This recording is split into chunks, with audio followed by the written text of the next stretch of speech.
క్షణికావేశంలో నిర్ణయాలు తీసుకున్న నేతలంతా పార్టీలోకి తిరిగి రావాలన్న రేవంత్ రెడ్డి పిలుపుపై ఈటెల రాజేందర్ స్పందించారు.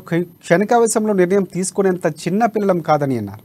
తనకు గౌరవాన్ని ఇచ్చిన బీజేపీని వీడేది లేదని ఆయన స్పష్టం చేశారు. ఇక బీఆర్ఎస్ తనను బయటకు పంపిన రోజు బీజేపీ హక్కును చేర్చుకుందని, రాజగోపాల్ రెడ్డి సహా ఎవరూ బీజేపీని వీడే ప్రసక్తే లేదని ఈటెల తేల్చి చెప్పారు. 4 కోట్ల మంది తెలంగాణ ప్రజల ఆకాంక్ష మేరకు నియంతృత్వ కేసీఆర్ సర్కార్ను అంతమొందించడమే తన లక్ష్యమని, కేసీఆర్ను గద్దెదించడం ప్రధాని మోదీ, అమిత్ షా, జేపీ నడ్డా సారథ్యంలో నడుస్తున్న బీజేపీతోనే సాధ్యమని ఈటెల పునరుద్ఘాటించారు. క్యారెక్టర్ ఏందో, కమిట్మెంట్ ఏందో, శక్తి ఏందో, సత్తా ఏందో, ప్రజాక్షేత్రంలో ఉన్న పలుకుబడి ఏందో తెరిచిన పుస్తకంలాగా ఉంటుంది తప్ప ఇలాంటి తాటాకి సప్పుళ్ళకి, ఇలాంటి ఈ చిల్లర మాటలకు లేకపోతే రాతలకు ఈటల అంటోడు సమాధానం చెప్పుకోవాల్సిన లేదు. వాళ్ళ సరిపెట్టుకునేటువంటిది లేదు. కానీ ఏదో మాలాంటి వాళ్ళం కూడా ఏదో కాంగ్రెస్ పార్టీకి పోతాం, మాలాంటి వాళ్ళం పార్టీల మాటలం కాదు. మేము అధికారం కోసం అరులు దాచోళ్ళం కాదు.